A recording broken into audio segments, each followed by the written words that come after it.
নির্বাচনটা খুব গুরুত্বপূর্ণ নির্বাচন। এই নির্বাচন আপনাদের বাড়ি বাঁচানোর নির্বাচন, এই নির্বাচন আপনাদের চাকরি বাঁচানোর নির্বাচন, এই নির্বাচন আপনারা যে সরকারি সুবিধা পাচ্ছেন সেটার থেকে যাতে বঞ্চিত না হন তার নির্বাচন। এটা সাধারণ লোকসভা নির্বাচন নয়, কেননা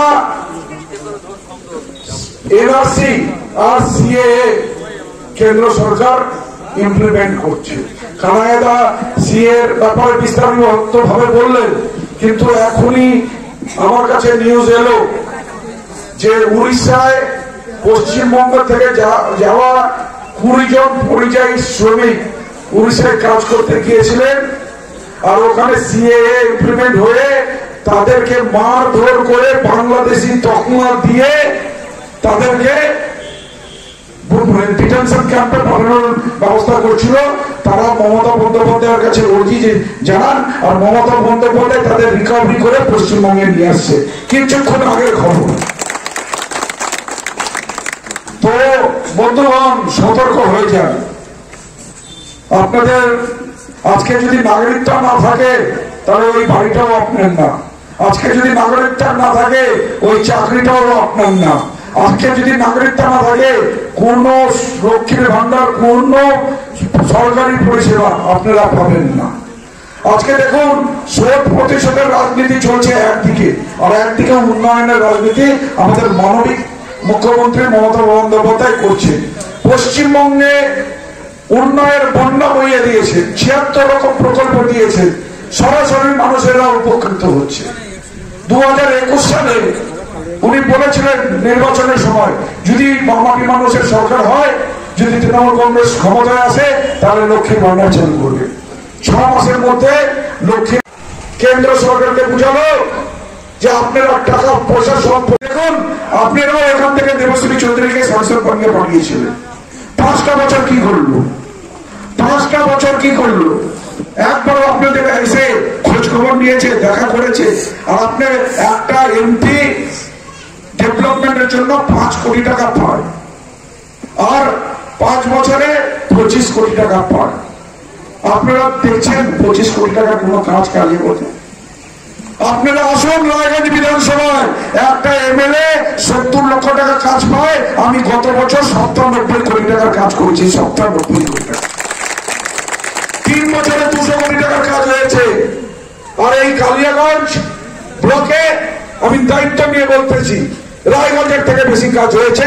76টা প্রকল্প, এখানে 76টা রাস্তা পথশ্রীর মাধ্যমে স্যাংশন হয়েছে, সেই কাজগুলো অলরেডি চালু হয়ে গেছে। পঞ্চায়েতের সময় যেটা যেটা প্রতিশ্রুতি দেওয়া হয়েছিল, যে রাস্তার প্রতিশ্রুতি দেওয়া হয়েছিল, সব রাস্তা কিন্তু স্যাংশন হয়ে গেছে, কাজ চালু হয়ে গেছে। আজকে অন্তত আমি কালিয়াগঞ্জে 15টা রাস্তার উদ্বোধন করেছি।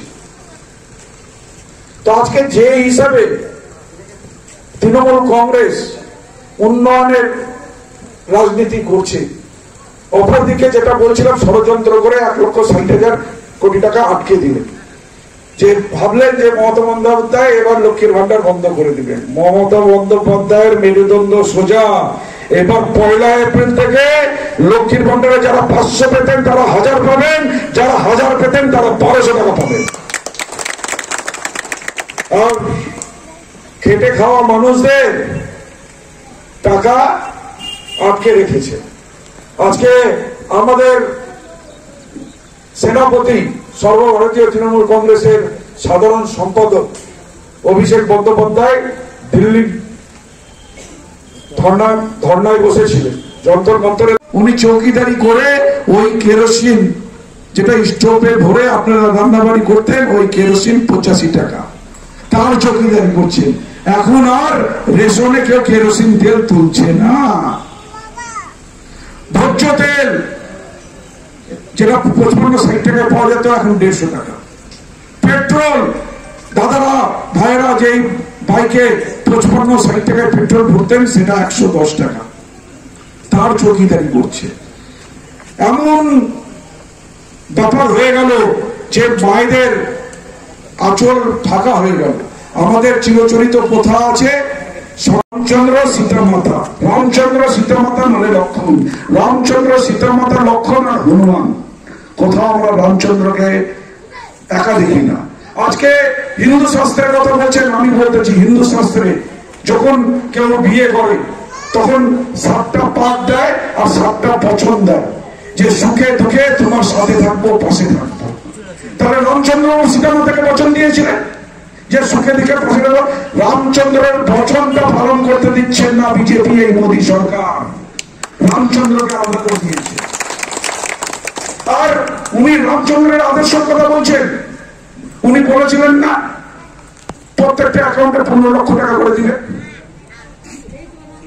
দিচ্ছেন। আর উনি রামচন্দ্রের আদর্শের কথা বলছেন। আজকে রাজা দশরথ কেকেই যখন বচন চাইছিল, বর চাইছিল, কি চাইছিল? রামচন্দ্রের 14 বছরের বনবাস।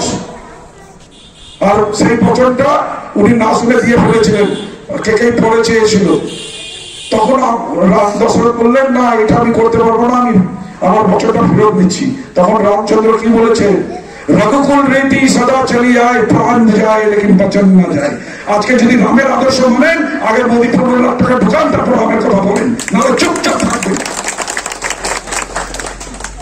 রামের আদর্শের কথা বলছে। আজকে বলছেন নাকি দেশ উন্নয়ন হচ্ছে। আজকে বলুন তো, যদি আপনারা এখানে যদি আপনার উন্নয়ন হয়, আমি ধরে নিলাম এই মা দিদিটা বসে আছে, দিদির ভাবেন লটারি লাগে গেল, 5 কোটি টাকা পেয়ে গেলে, তো দিদির লটারি লাগলে দিদি কি করবে? যে ওনার কাছে যদি 1তলা বাড়ি থাকে তাহলে 2তলা বাড়ি করেন, পাশে যদি আছে কোনো জমিন কিনবেন, কোনো মোটরসাইকেল যদি থাকে তাহলে হয়তো কোনো একটা গাড়ি কিনবেন। তো কিনবেন তো, টাকা বাড়লে পরে কিনবে তো, বেচবে তো না। কিন্তু তাহলে মোদী কেন বেচতেছে? রেল বিক্রি করে দিল, এয়ারলাইন্স বিক্রি করে দিল, আপনার লাইফ ইন্স্যুরেন্স বিক্রি করে দিল, সেল বিক্রি করে দিল, ফেল বিক্রি করে দিল। বিক্রি করতে হচ্ছে কেন? আজকে নোটবন্দি করে কি বলেছিলেন? চৌরাস্তা में खड़ा कीजिएगा, कोई गलती हो गया तो जो सजा देंगे वो सजा मैं लूं। আপনি কি একজন বই প্রেমী, কিংবা আপনি কি বই পড়তে ভালোবাসেন, কিন্তু আপনার পছন্দ মতো বই কোথা থেকে ক্রয় করবেন ভাবছেন? এখন আপনার এলাকায় মীরা পুস্তকালয়ে আপনি পেয়ে যাবেন সমস্ত ধরনের বই। যেমন এখানে পাবেন স্কুল কলেজের পাঠ্যপুস্তক, বিভিন্ন চাকরির পরীক্ষার বই, এছাড়া ধর্মগ্রন্থ, শিক্ষামূলক সামগ্রী, অফিস স্টেশনারি, ড্রয়িং সামগ্রী এবং খেলাধুলার সরঞ্জাম মীরা পুস্তকালয় থেকে ক্রয় করতে পারবেন। তাহলে আজই যোগাযোগ করুন আমাদের ঠিকানায়, সুকান্ত মোড়, কালিয়াগঞ্জ, উত্তর দিনাজপুর। যোগাযোগের জন্য নম্বর 8945933128।